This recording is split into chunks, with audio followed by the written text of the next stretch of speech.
Mateus capítulo 2, versículo de número 1, diz o seguinte: depois que Jesus nasceu em Belém da Judéia, nos dias do rei Herodes, magos vindos do Oriente chegaram a Jerusalém e perguntaram: onde está o recém-nascido rei dos judeus? Vimos a sua estrela no Oriente e viemos adorá-lo. Quando o rei Herodes ouviu isso, ficou perturbado, e com ele toda Jerusalém. Tendo reunido todos os chefes dos sacerdotes do povo e os mestres da lei, perguntou-lhes onde deveria nascer o Cristo. E eles responderam: em Belém da Judéia, pois assim escreveu o profeta. Mas tu, Belém, da terra de Judá, de forma alguma és a menor em meio às principais cidades de Judá, pois de ti virá o líder que, como pastor, conduzirá a Israel, o meu povo. Então Herodes chamou os magos secretamente e informou-se com eles a respeito do tempo exato em que a estrela tinha aparecido. Enviou-os a Belém e disse: vão, informem-se com exatidão sobre o menino. Logo que o encontrarem, avisem-me, para que eu também vá adorá-lo. Depois de ouvirem o rei, eles seguiram o seu caminho, e a estrela que tinha visto no Oriente foi adiante deles, até que finalmente parou sobre o lugar onde estava o menino. Quando tornaram a ver a estrela, encheram-se de júbilo. Ao entrar na casa, viram um menino com Maria, sua mãe, e prostrando-se, adoraram. Então abriram os seus tesouros e lhe deram presentes: ouro, incenso e mirra. E tendo sido advertidos em sonho para não voltarem a Herodes, retornaram à sua terra por outro caminho. Amém? Deixa a sua Bíblia aberta, vamos orar nesse momento? Senhor, nós pedimos que esse momento, ó Pai, tão especial, seja um momento, ó Deus, que o Senhor fale conosco, que o Senhor vá de encontro às nossas necessidades, e que a sua palavra, Deus, ela faça morada dentro de nós.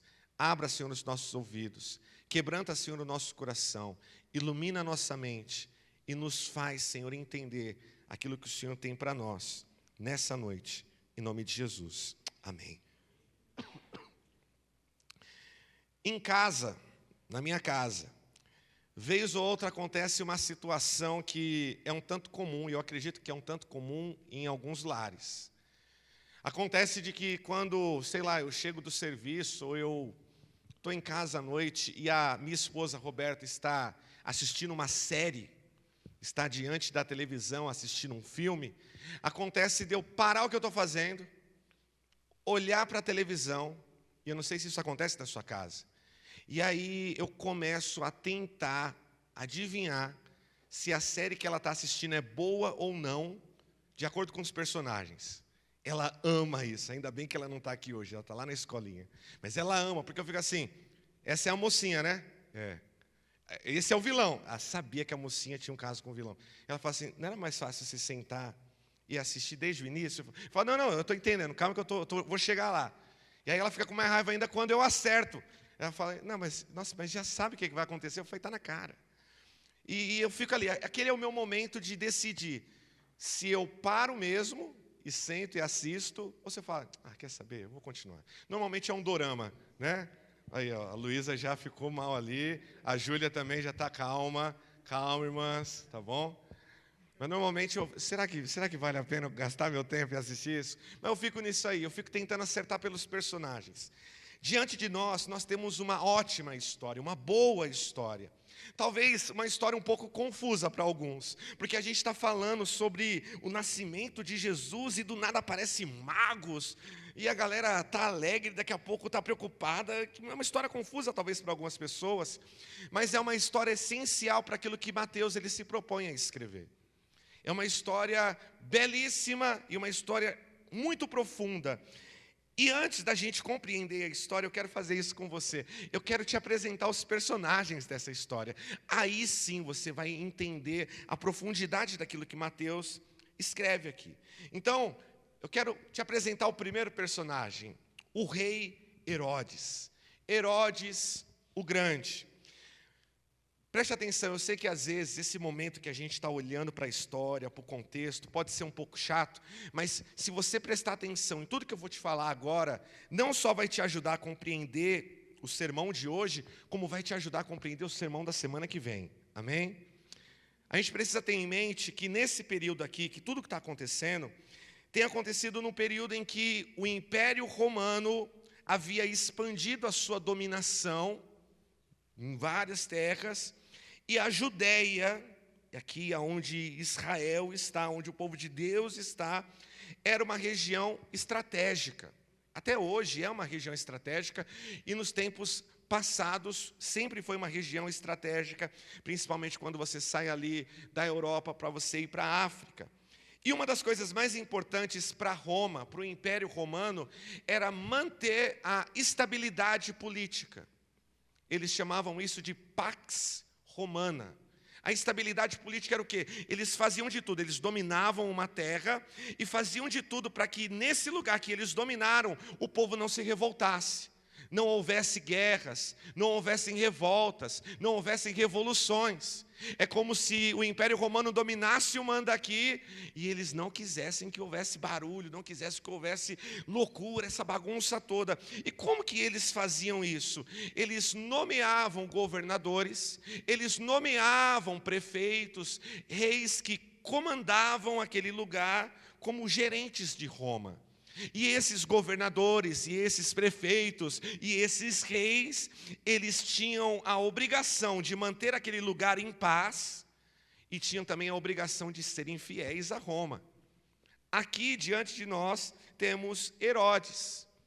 O rei Herodes, e guarda porque esse nome ele vai nos perseguir durante toda a narrativa aqui. O rei Herodes era um homem que não fazia parte da linhagem davídica.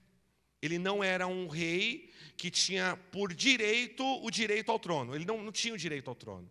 Herodes, pior ainda, ele não era nem do povo de Deus. Herodes era idumeu. Ele fazia parte de um outro povo, de uma outra nação.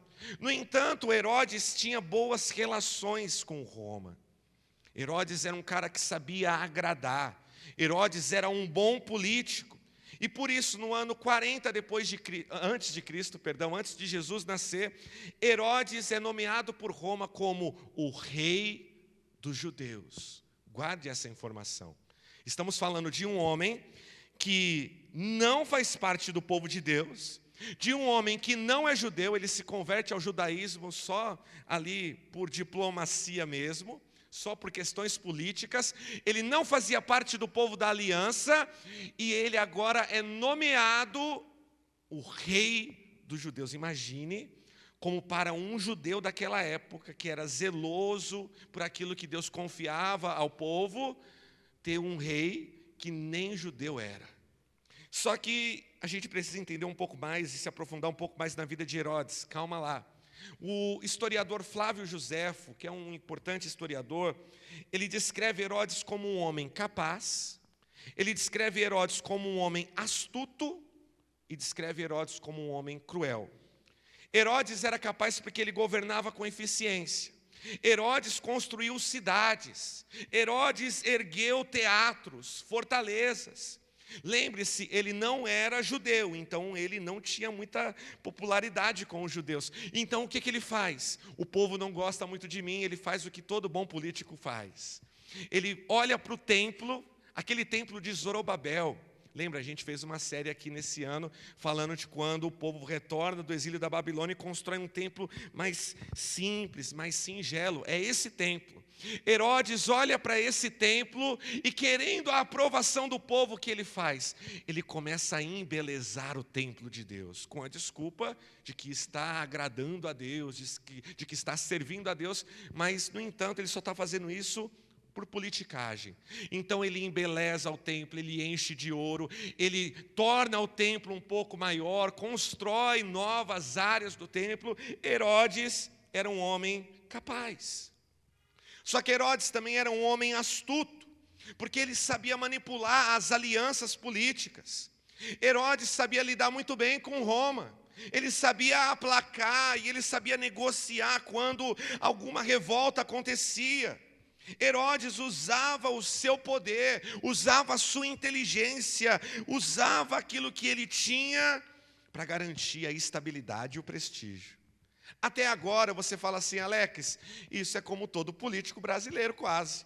É um cara capaz, é um cara astuto, é um cara inteligente, ele sabe manobrar a massa. Só que lembre-se, esse talvez é aquilo que mais revela o caráter desse homem, desse personagem. Herodes era um homem cruel.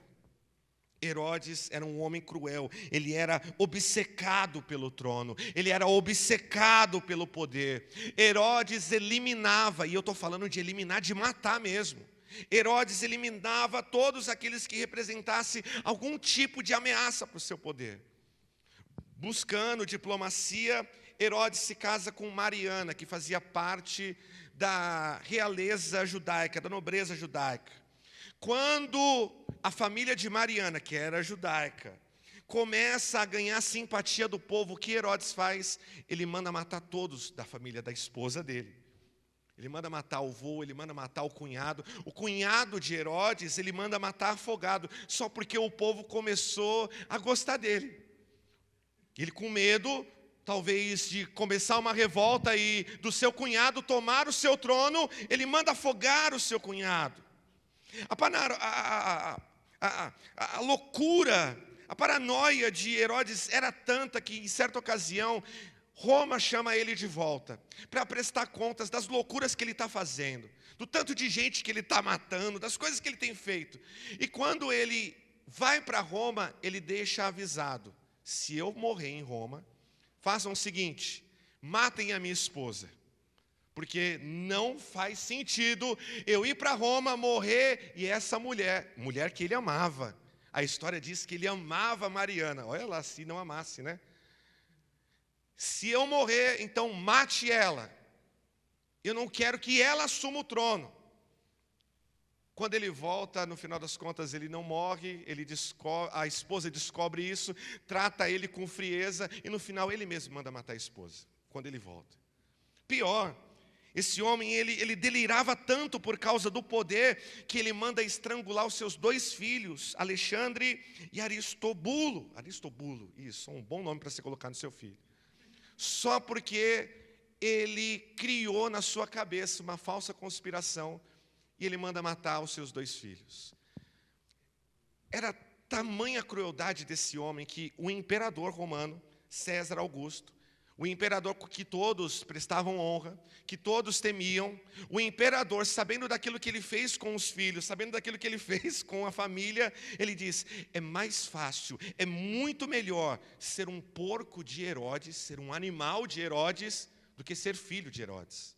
Afinal, esse cara, se ele cheirasse, se ele sentisse, se ele, viajasse na ideia e acreditasse que alguém poderia tomar o seu trono, ele mandava matar. Ele acabava com a história. Ele amava o poder. Esse é o primeiro personagem do nosso texto. Só que vamos para o próximo. Eu falei para você que eu vou primeiro apresentar os personagens, depois nós vamos entender o que Mateus ele nos apresenta aqui. O próximo personagem não é um personagem, mas é um grupo de personagens. São os magos do Oriente. E aqui, irmãos, preste atenção, porque a gente precisa notar aquilo que o texto bíblico diz e também aquilo que o texto bíblico não diz. Porque muita coisa se confunde com a tradição. A gente fala dos magos, a gente fala dos reis magos, dos 3 reis magos. Sabe aquelas figurinhas que aparecem no presépio, né, do nosso Natal? E muita coisa se confunde com a tradição. Primeiramente, nós devemos perceber que esses homens, eles não são apresentados como reis. A gente tem ali no mês de janeiro, né, o Dia dos Reis, que é justamente falando da visita desses homens, mas o texto não nos apresenta eles como reis, mas como magos. Só que entenda você que não são pessoas ligadas à magia negra, a algum tipo de ocultismo ou feitiçaria. Na época, não tinha essa distância, essa diferença que nós temos hoje entre astronomia e astrologia. Aqueles que estudam os astros, que estudam os planetas e as galáxias, e aqueles que estudam signos, né? Sua lua em Capricórnio, né? Aquelas coisas que a gente vê na televisão à tarde, quando você não tem nada para fazer. Não tinha muita diferença. A ciência e o misticismo andavam muito junto. Por isso que esses homens são apresentados a nós como magos. Então não pense você que são feiticeiros, e eles também não são reis. Pelo contrário, são estudiosos.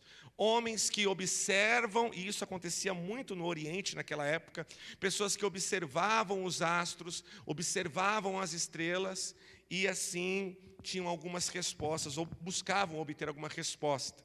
O texto também não nos diz quantos magos eram. Note isso. Porque sempre lá no presépio a gente vê os 3 reis magos. Sabemos que é mais do que um, porque está no plural. Só que isso é parte da tradição. O texto não fala que são 3. Deduz que são 3 porque são 3 presentes que nós vemos: ouro, incenso e mirra.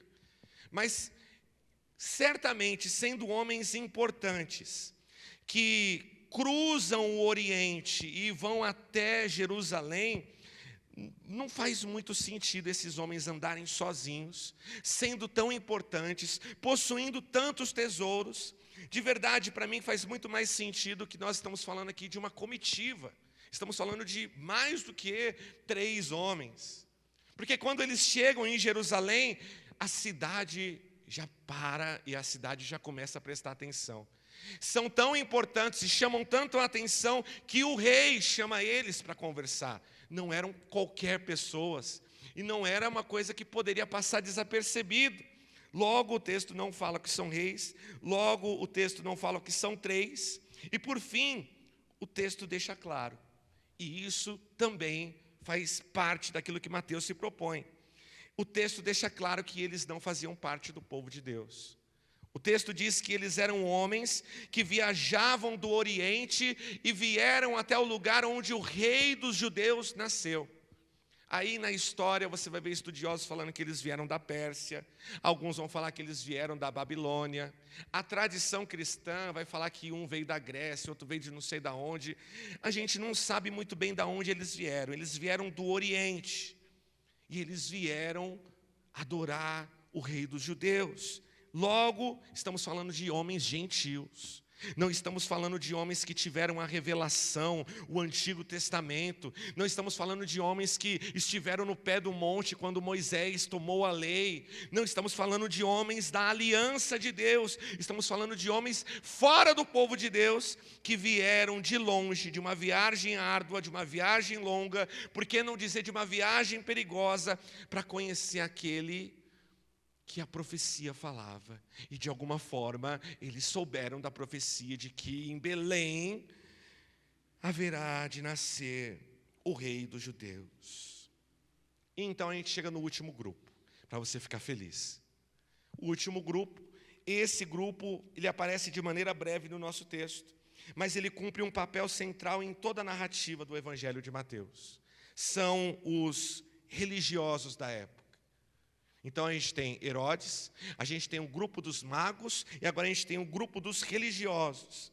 São os chefes dos sacerdotes, são os escribas, os copistas da lei, são os mestres da lei. Não precisa de muita apresentação essa galera. Essa galera vai ficar no pé de Jesus por muito tempo. A gente só precisa lembrar que esses homens aqui, a classe religiosa era a classe que acreditava, que conhecia a vontade de Deus. Eram aqueles que acreditavam, que entendiam e sabiam interpretar a lei de Deus, o sistema religioso. Então guarde isso, nós temos 3 personagens importantes. Herodes, nós temos os magos, que vêm do Oriente, e temos os religiosos. Saber e conhecer esses personagens vai nos levar agora a compreender a profundidade do nosso texto. Às vezes a gente não entende, a gente lê e aquele negócio fica meio turvo na nossa mente, justamente porque a gente faz aquela leitura tão rápida, a gente não procura entender quem está falando, quem está aparecendo, e isso vai nos ajudar hoje. Porque diante do nascimento do verdadeiro rei, diante do rei que havia sido prometido, surgem 3 tipos de reações. E são essas reações que nós vamos meditar nessa noite. A primeira reação diante do nascimento do verdadeiro rei é a reação daqueles que demonstram resistência, daqueles que resistem. Mateus nos diz que quando Jesus nasceu em Belém, magos vieram do Oriente, chegaram a Jerusalém e a pergunta deles era uma só: aonde está o recém-nascido Rei dos Judeus? Nós vimos um sinal no céu, nós vimos a sua estrela e viemos adorá-lo. E aí o versículo 3 completa: quando o rei Herodes, o possesso rei Herodes, o egoísta rei Herodes, ouviu isso, ele ficou perturbado, e com ele também toda a cidade. Lembre-se que a cidade fica perturbada porque ela sabe, se alguém está trazendo a notícia que um rei surgiu no meio do povo, o povo já sabia o que Herodes era capaz de fazer. Se Herodes se perturbou, é bom a gente ficar também muito ligeiro, é bom a gente ficar acordados, porque esse homem vai fazer um estrago. Herodes, que amava o poder e combatia todos que na sua mente rivalizassem com ele, ele não se alegra com a notícia de que nasceu o rei. Muito pelo contrário, Herodes se perturba. O nascimento do verdadeiro rei incomoda Herodes. Essa notícia desperta medo no rei Herodes. O medo de perder o controle, o medo de ter que abrir mão do trono, o medo de que alguém maior e alguém melhor finalmente surgiu na história. A primeira reação diante do nascimento do rei, do verdadeiro rei, é a reação de Herodes. Herodes representa aqueles que se opõem a Jesus, porque não suportam perder o trono das suas próprias vidas. E eu não estou falando só de Herodes, eu estou falando da gente agora. São aquelas pessoas que às vezes até fingem demonstrar uma certa piedade. Herodes fala assim: é sério? Vocês estão me avisando que nasceu o rei. Aonde? Quando foi? Ele demonstra, ele parece estar interessado. Ele chama os religiosos para saber o que as escrituras estão falando. Vai nascer em Belém, tá bom? Ele chama os magos secretamente, ele procura se informar a respeito do tempo, ele quer saber, ele fala: olha, vão lá, descubram onde que é e voltem e me falem. E ele ainda faz tudo isso com um sorriso no rosto, com muita cara de pau, dizendo: falem onde que ele está, onde o recém-nascido rei dos judeus está, porque eu quero adorá-lo também. São pessoas que demonstram até, que simulam diante dos outros, que eu gosto das coisas de Deus. Sabe aquela pessoa que fala assim: se está falando de Deus, eu estou nesse lugar, eu gosto. Se na igreja está contando sobre Deus, eu estou lá. Se no centro de Umbanda fala de Deus, eu também estou lá. Se na igreja católica, se no espiritismo, se na rua está falando, eu estou lá. Só que dentro do coração dessas pessoas, elas não se alegram com a notícia de que o rei chegou. Porque se o rei chegou, todo o governo, todo o domínio deve ser entregue somente ao verdadeiro rei. Não dá mais para a gente ter um coração onde eu controlo as coisas, onde eu decido as coisas, onde eu sou o rei da minha vida. Se o verdadeiro rei chegou,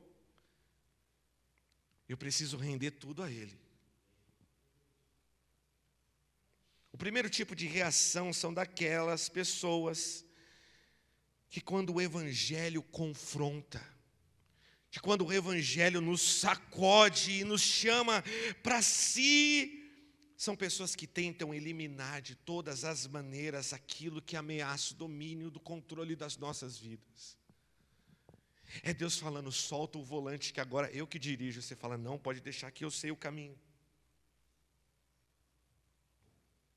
São pessoas que, quando reagem à notícia que o rei chegou, elas falam: ok, mas deixa ele lá, porque eu quero continuar controlando as coisas por aqui. A segunda reação que existe diante da notícia que o rei chegou é a reação da indiferença. No versículo 4, Herodes reúne os principais sacerdotes e os mestres da lei e pergunta a eles: aonde é que haverá de nascer o Cristo?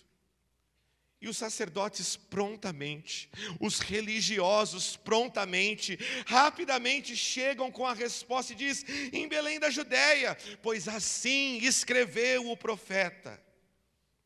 Nós estamos falando de homens que conhecem o texto sagrado. Estamos falando da classe religiosa, dos religiosos de plantão. São pessoas que conheciam e pessoas que esperavam o cumprimento das profecias. Esses homens tinham informações, no entanto, nada disso fez eles se moverem em direção a Cristo. Eles ouviram falar das profecias, eles sabiam as profecias de cor. Eles ouviram as palavras, eles meditavam nesse santo livro, mas nada disso fez eles se moverem em direção ao rei que nasceu. Aqueles magos que vieram do Oriente, talvez andaram centenas de quilômetros para conhecer o Cristo, para ter contato com o rei. Só que esses religiosos que estavam em Jerusalém, estavam a menos de 10 quilômetros de Belém e nada fizeram para ir até lá. Você consegue notar? O segundo tipo de reação diante do nascimento do rei, diante da notícia que o rei Jesus está presente, é a reação de indiferença. São aquelas pessoas que conhecem, são aqueles que já ouviram falar, são aqueles que guardam a palavra, mas não respondem, são indiferentes. Particularmente, irmãos, de verdade, esse para mim é o pior tipo de pessoa. Porque afinal, aqueles que resistem ao rei, eles são sinceros pelo menos. Eles demonstram com todas as atitudes que, olha, eu não quero saber dessa história de Jesus. Aqueles que se opõem ao rei, eles são claros com as suas atitudes, com as suas falas. Essa história de Deus não me agrada, eu não quero saber. Só que esse tipo de pessoa, a pessoa que é indiferente, é aquele que conhece, é aquele que já teve algum contato. É aquela pessoa que medita, é aquela pessoa que numa conversa, eu acho que você já teve uma conversa com alguém assim, você vai conversar, a pessoa quer te ensinar da Bíblia, a pessoa está mal, a vida da pessoa está totalmente desgraçada, e ela começa a querer te ensinar. Não, peraí, como diz lá nas Escrituras, a pessoa conhece, a pessoa sabe, a pessoa medita, mas ela não responde a isso. Os religiosos do nosso texto representam muitos que frequentam, muitos que estudam, muitos que servem, mas que tudo isso não se transforma em verdadeira adoração. Indiferença, são indiferentes. Pessoas que sabem tudo sobre Deus. Você vai perguntar, Ulisses, sobre teologia, sabe das palavras mais difíceis. A pessoa se arrisca até mesmo no grego, no hebraico, nessas coisas todas, mas conhece sobre Deus, mas não possuem vida com Deus. Irmãos, esse talvez é o maior perigo da religião. Esse talvez é o maior perigo de sermos religiosos. É estarmos domingo após domingo no prédio da igreja, é participarmos de todos os eventos, é estarmos de alguma forma acostumados com o sagrado, a ponto de perdermos o encanto pelo Salvador. A gente conhece as palavras, nós ouvimos a pregação, eu até sei o que o pastor vai falar, eu sei o que a banda vai cantar, eu sei o que vai acontecer no culto. Numa série como essa, você já sabe até o que vai ser pregado no próximo domingo. Você até estuda na sua casa já com a liçãozinha pronta. Quando você chega, você já até sei, estou aqui montado. Se o Alex não vier, se ele ficar doente, eu prego no lugar dele. Eu estou sabendo já, vai ser Mateus capítulo 2, versículo 13 em diante. Conhece, sabe, ouviu, é admirado. Quando alguém tem uma dúvida, fala com fulano. Pergunta para ele, que de Bíblia ele entende, sobre Deus ele entende. É aquela pessoa, é espiritual demais, é santo demais. Só que se acostumou tanto com o sagrado, que se torna indiferente à presença de Deus. Que saber que o rei finalmente está no nosso meio é algo... deixa ele lá, eu continuo aqui. Se ele é o rei, ele vai vir até mim. Uma hora ele vai chegar até mim. Esse talvez seja o maior perigo da religião. É nós estarmos acostumados com as palavras. É nós conhecemos as pregações e ainda assim vivemos de forma indiferente diante das verdades que conhecemos. Você sabe o que tem que fazer. Você cansa de ouvir o pastor, o evangelista, o preletor, seja lá quem for, falar domingo após domingo das mesmas coisas. Na hora da palavra você até se cansa, você fala, nossa, não aguento mais. Se era para falar tudo isso, para que demorou 1 hora? Para que demorou 50 minutos para falar uma coisa que eu sei?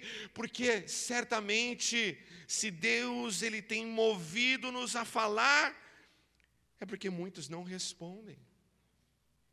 A reação diante disso é indiferença. Então, a primeira reação é oposição. É aqueles que se opõem porque eles têm um trono na sua vida e eles não querem dividir o trono, eles não querem sair do trono. A segunda reação é a indiferença. Eu até conheço, eu até sei da importância, mas estou nem aí. Vou seguir a minha vida da maneira como eu bem quero. E então nós chegamos à terceira reação diante do rei que está entre nós. Tal reação certamente não poderia ser de outro personagem dessa história, senão dos magos. Olha só. Não é aquele que é nomeado como o rei dos judeus, Herodes. Não são os religiosos que conhecem a Bíblia. Não, a reação correta vem de homens que nem judeus eram. O texto fala dos magos do Oriente. Homens que não faziam parte da aliança do povo de Deus, mas que algo despertou no coração deles o desejo que os moveu até Jesus. A estrela surgiu no céu, eles abandonaram as suas vidas e começaram a caminhar em direção aonde essa estrela estava, aonde o rei havia nascido. É interessante notar que, diferente da imagenzinha que a gente vê do presépio aqui, os magos, eles não chegam quando Jesus está na manjedoura. Às vezes você vê, né, aquela cena, aí está Maria, está o boizinho, está a vaquinha aqui, está o bezerro, o menino Jesus na manjedoura, e você tem os 3 magos. Não. Eles chegam num tempo muito posterior, possivelmente 2 anos depois que Jesus nasceu, tanto que na próxima semana nós vamos ver isso. É por isso que Herodes manda matar todos os meninos 2 anos para baixo. Ele busca ali no datafolha dele, margem para mais, margem para menos. Então, olha, mais ou menos surgiu faz 2 anos essa estrela, e eles estão há 2 anos caminhando e seguindo essa estrela. Quando eles chegam aqui, você pode ver que o texto fala que eles chegam numa casa, não numa estrebaria. Eles chegam numa casa onde a mãe está com o seu filho, Maria está com Jesus. O ponto é que esses homens, eles vêm de longe. Essa caminhada, essa viagem rumo, buscando aonde que essa estrela vai parar, é de longe. Eles certamente enfrentaram perigos na viagem. Esses homens enfrentaram o cansaço. Esses homens enfrentaram a distância. Quando eles chegaram à casa, eles encontram um menino com a sua mãe Maria. E então o texto no versículo 11 diz que eles se prostram e eles adoram aquele menino. Irmão, essa cena devia ter sido tão... Sabe aquela cena que você faz assim, puf, sua cabeça? Eu fico imaginando o José no canto da sala, vendo tudo isso acontecer. A gente falou sobre José no domingo passado. Eu fico imaginando José, fico imaginando Maria. Porque esses homens vieram, talvez com uma comitiva, sei lá como que eles vieram. Eles são importantes, eles chegaram. E quando eles chegam, eles não chegam em nenhum palácio. Bom, para falar a verdade, eles até vão no palácio. Só que nem o rei sabe o que está acontecendo. A verdade é que eles não chegam num palácio, eles não veem um rei com toda a sua pompa em cima de um trono, com um cedro, tudo cheio de ouro e os seus servos ao derredor. Não, eles não encontram um rei, eles encontram um menino. E aqueles homens se prostram diante de um menino, e eles adoram aquele menino. É então que o nosso texto diz que eles abrem os seus tesouros, e eles entregam tudo aquilo que eles têm: ouro, incenso e mirra. E é interessante assim, porque o nosso texto ele não nos dá nenhum gostinho do porquê ouro, incenso e mirra.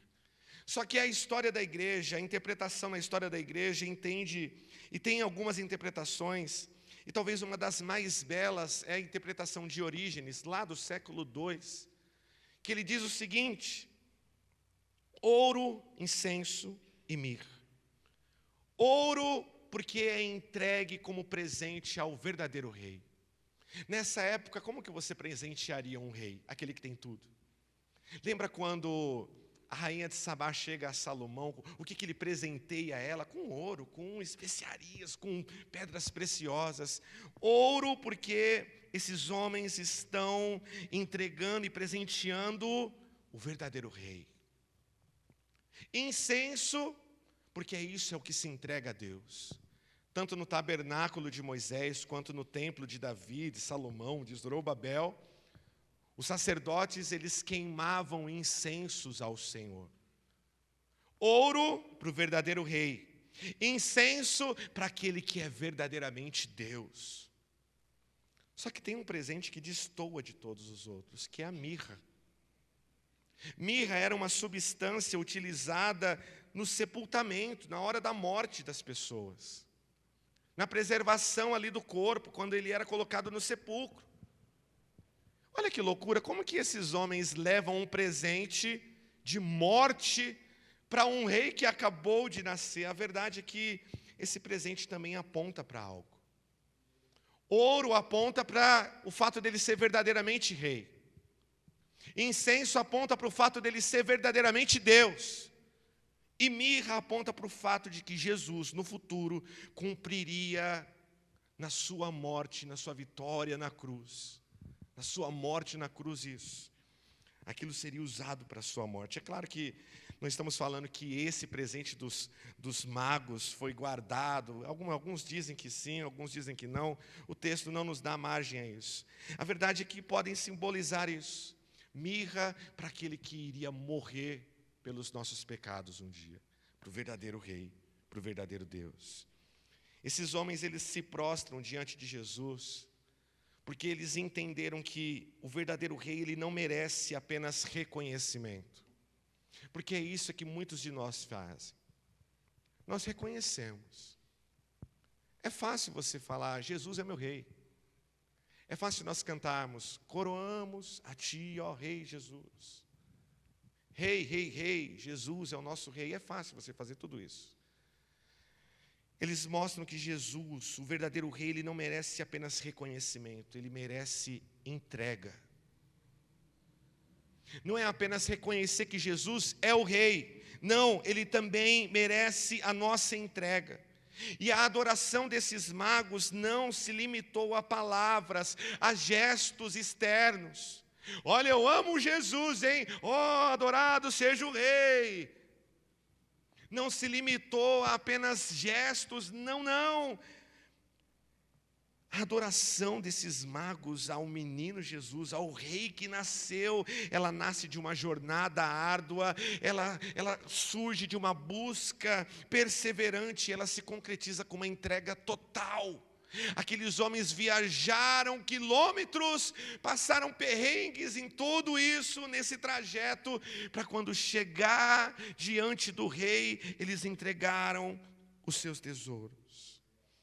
Pessoas assim que respondem diante do rei dessa maneira, não agem e não permanecem indiferentes. A adoração, irmãos, não é um sentimento e também não é uma emoção. Porque a gente pensa que a adoração é isso. Ai, nossa, quando o pessoal do louvor começa a cantar aquela música, eu sinto um negócio tão bom aqui dentro. Que bom, irmão. Mas não é só isso, não.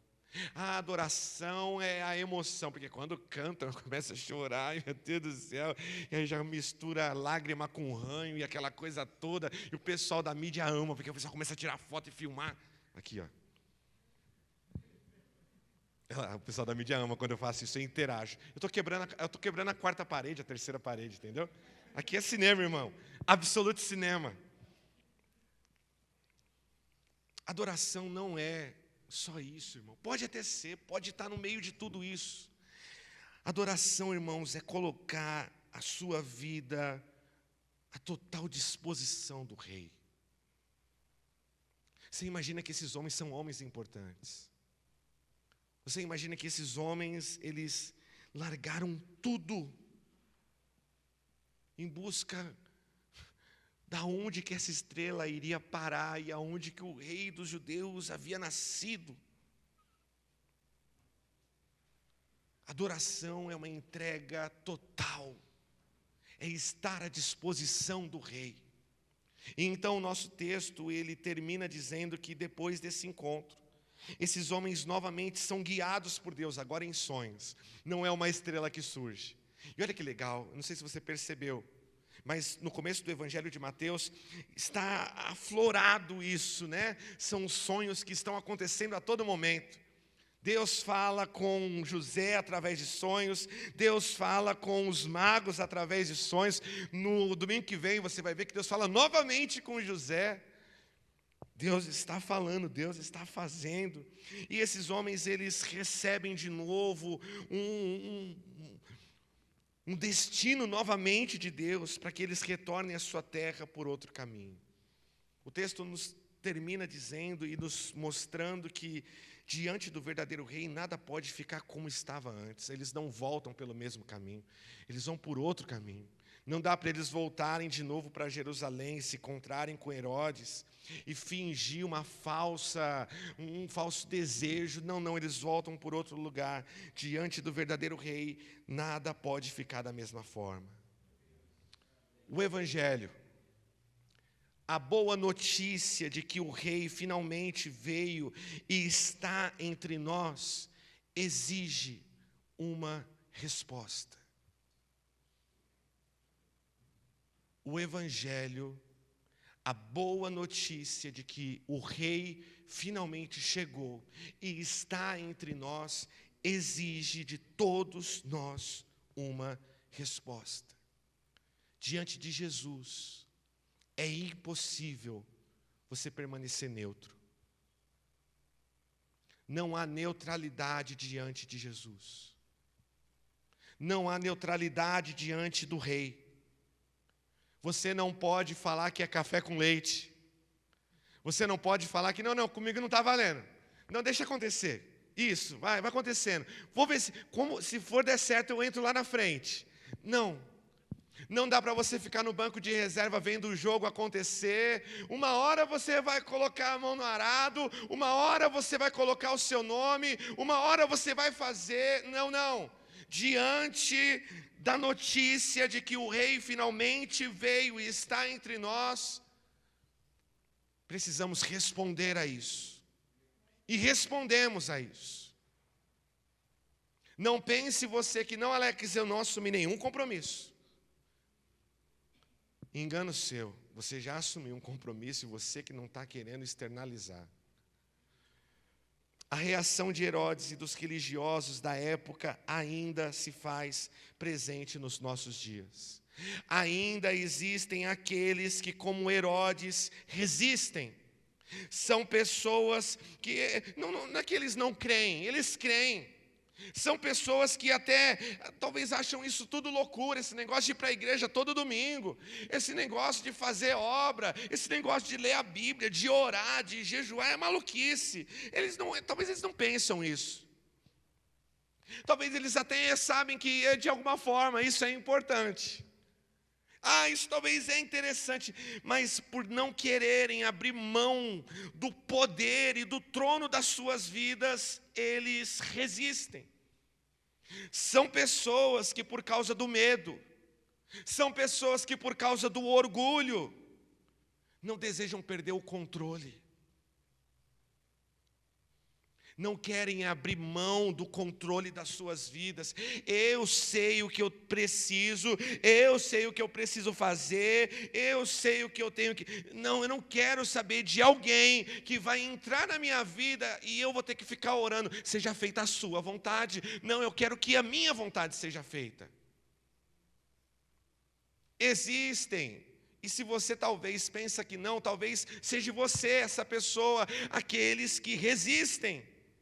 E eu não estou falando de gente mundana, de ímpios, de pessoas pagãs, de pessoas que não conhecem. Eu estou falando de gente que até já ouviu dos religiosos isso.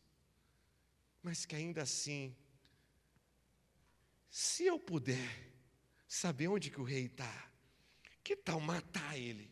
Porque assim não vai ter jeito nenhum dele controlar a minha vida. E se eu sufocar Deus... E se eu calar a voz de Deus, afinal, se Ele não falar nada, e se Ele não existir para mim, eu posso fazer o que eu quiser, quando eu quiser, como eu quiser, com quem eu quiser. Há também aqueles, como os religiosos, que reagem com indiferença. São as pessoas que conhecem o texto bíblico, são pessoas que ouvem a pregação, pessoas que participam das agendas da igreja. Pessoas que estão na escala, pessoas com o microfone na mão, pessoas que sabem das promessas, só que, de alguma forma, são aqueles que estão perto demais da verdade, mas ainda assim não se movem em direção a ela. Você está em Jerusalém, você está na cidade de Deus, mas você não se move para Belém, para a casa do pão.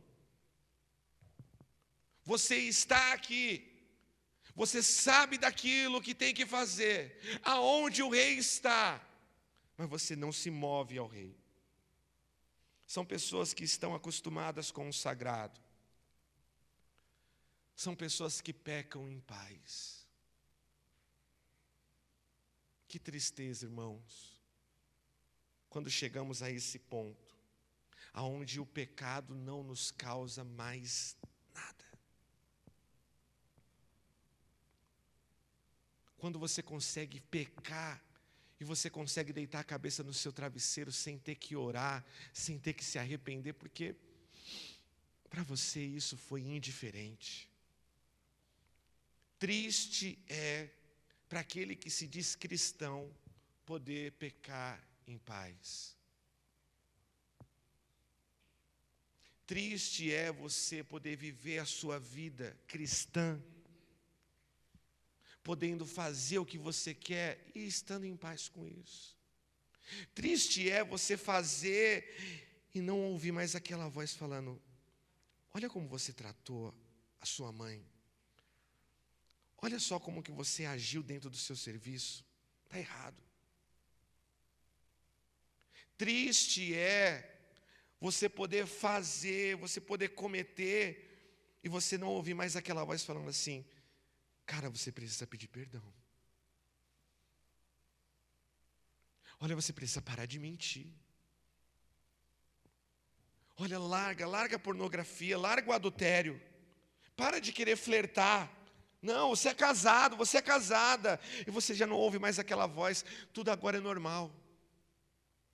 Você consegue sufocar tudo isso e agir de maneira indiferente.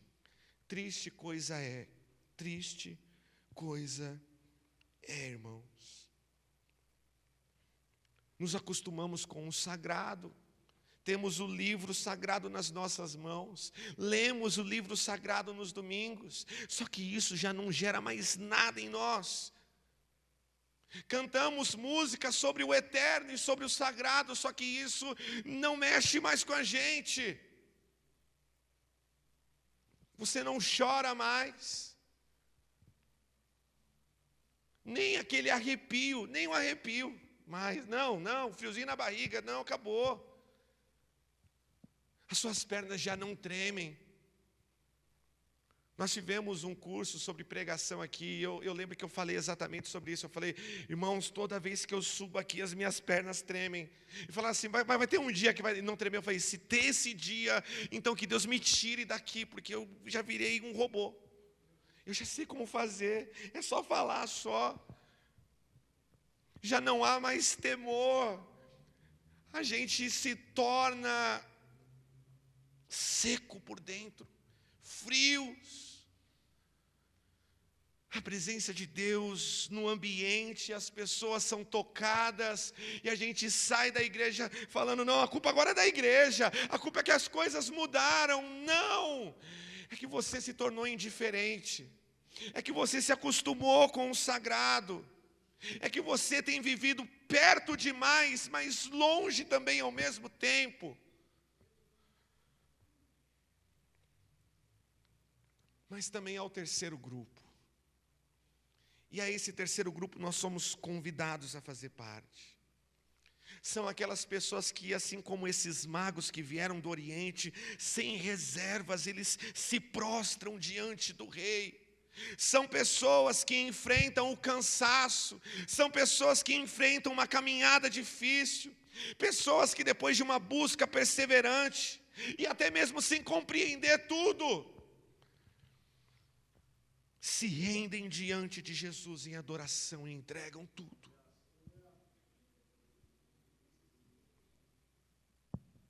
Talvez você não entendeu tudo ainda. Tem gente que fala assim, eu só vou me prostrar quando eu entender tudo. Quando Deus sentar aqui na minha frente, começar a explicar tudo e souber de tudo. Irmão, esses magos, eles vieram do Oriente, eles só viram uma estrela e falaram assim, vamos seguir, vai nos levar onde o rei dos judeus nasceu. Mas peraí, o rei dos judeus, essa história é confusa. Quem é que falou isso para esses magos? Eles não fazem parte do povo de Deus. Quem é que disse isso a eles? Como eles souberam do rei dos judeus? E por que esses homens iriam adorar um rei? Não tinham tantos outros reis no Oriente? Na Pérsia não tinha rei, sei lá, na Babilônia, em qualquer outro lugar. Por que tinha que ser o rei dos judeus? E talvez eles não entenderam tudo, mas quando eles chegaram e viram aquele menino, eles se prostram e eles adoram e eles entregam tudo. Hoje a mesma pergunta ecoa nos nossos corações e deve ecoar no seu coração. Qual será a nossa reação diante do rei? Qual é a minha reação? Qual será a sua reação diante do rei que veio e que está aqui? Não é o pastor, não é o presidente da igreja, não é alguém que está numa posição, não, é o verdadeiro rei. Qual é a sua reação hoje? Resistência? Indiferença? Ou adoração?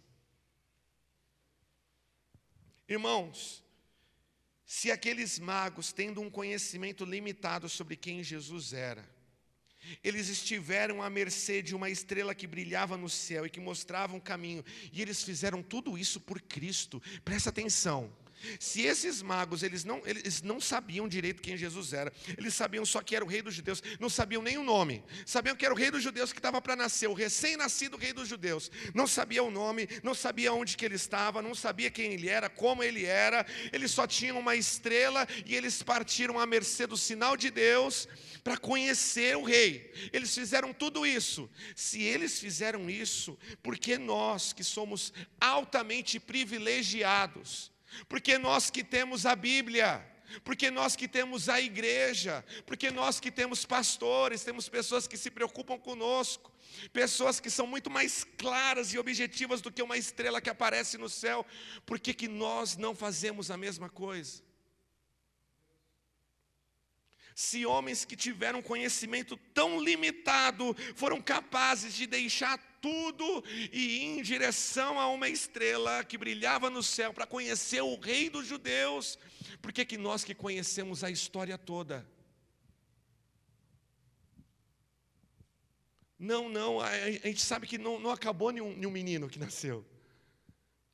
A história ela não acaba aqui, nessa casa, com ouro, incenso e mirra aos pés de uma criança. Não.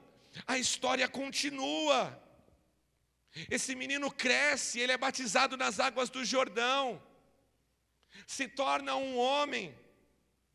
Ele inicia a sua pregação dizendo: arrependam-se, o reino de Deus chegou. Ele ensina como ninguém, ele é mestre por excelência, ele é o verdadeiro profeta, ele é o verdadeiro rei, ele opera milagres, ele opera maravilhas, ele entrega a sua vida na cruz por mim e por você, ele morre a nossa morte, ele ressuscita para nos trazer vida, e nós conhecemos toda a história, porque um dia ele vai voltar. E sabendo toda a história, diferente dos magos do Oriente, por que nós não somos capazes de fazer iguais a eles? Por que nós não somos capazes de uma longa jornada, de uma busca incessante? Por que nós não somos capazes de depositar todos os nossos tesouros aos pés dele? Por quê? Eles não precisaram de mais uma confirmação. Eles não precisaram de um profeta que parava você no ônibus. Um dia que um profeta me parar no ônibus e me falar isso, nesse dia eu vou fazer. Não, eles não precisaram disso, até porque não tinha um ônibus. Se tinha, talvez era um pouquinho mais fácil deles ir seguir a estrela. Colocava no Waze, estrela, e vamos embora. Vire à direita, recalculando rota. Chegou em Jerusalém, recalculando rota, né? Não, eles não precisaram de um outdoor. Era só uma estrela. Só uma estrela.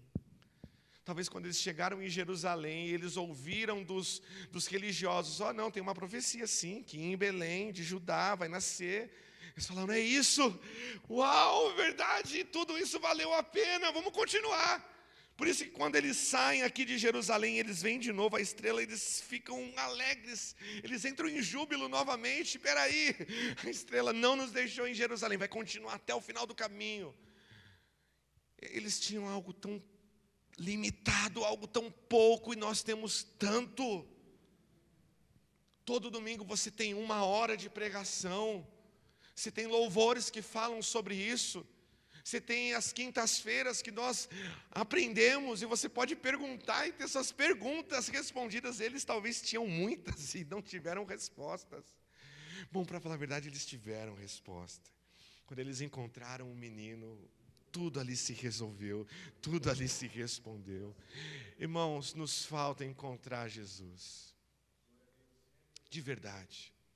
Porque talvez nós conhecemos a história, nós conhecemos as palavras, nós conhecemos a pregação, nós ouvimos as coisas e estamos acostumados com tudo isso aqui, com igreja, com voluntário, com intercessão, com louvor, nos acostumamos com tudo isso.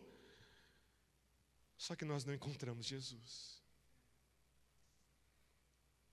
Porque de verdade, irmão, eu sei que quando você encontrar Jesus, você vai falar assim: eu vou deixar a Pérsia de lado, eu vou deixar a Babilônia de lado, eu vou deixar os meus afazeres de lado, eu vou seguir rumo aonde o rei dos judeus, aonde esse Jesus aí que nasceu, esse menino nasceu, eu vou até onde ele está, e quando eu encontrar ele, tudo que eu tenho, eu vou despejar nos pés dele. Irmãos, hoje a notícia de que o rei chegou nos convoca a respondermos com clareza e firmeza. Não há espaço para você viver uma vida dúbia. Ou você é, ou você não é. Ou você é Herodes que quer matar o rei dos judeus. ou você é os religiosos que não está nem aí para o rei dos judeus, ou você é aquele que vai chegar até onde ele está e vai se render por completo. Clareza, firmeza. De verdade, meu irmão, de verdade, minha irmã, não tenha medo de entregar tudo. Não tenha medo de colocar aos pés do rei todos os seus tesouros, tudo aquilo que você tem, porque esse rei esteve disposto a entregar tudo por você. Jesus não é um ditador, Jesus não é um político, Jesus não é Herodes, que fala: venha e me sirva. Me entregue tudo, porque eu mereço. Ele poderia, porque ele é Jesus. Só que Jesus é aquele que fala assim, ele pede tudo, porque um dia ele entregou tudo. Jesus, ele não requer de você uma coisa que ele não esteve disposto a entregar. Jesus não fala para você amar o inimigo, sendo que ele detesta o dele. Jesus não fala para você dar a outra face, sendo que ele fala assim, não vou nem entrar nessa briga aí. Jesus é aquele que requer de nós algo que ele mesmo já entregou, que ele mesmo já fez. Hoje, irmãos, nós não temos uma estrela no céu que nos guie em direção ao rei. Mas hoje, se você levantar os seus olhos aos céus, você pode ver a cruz que nos convoca, que nos chama a entregarmos tudo como ele também já entregou. Como você responderá nessa noite? O rei chegou. O rei está aqui. Qual é a sua reação? Que Deus nos ajude e que ele tenha misericórdia de nós. Em nome de Jesus. Se coloque de pé no seu lugar.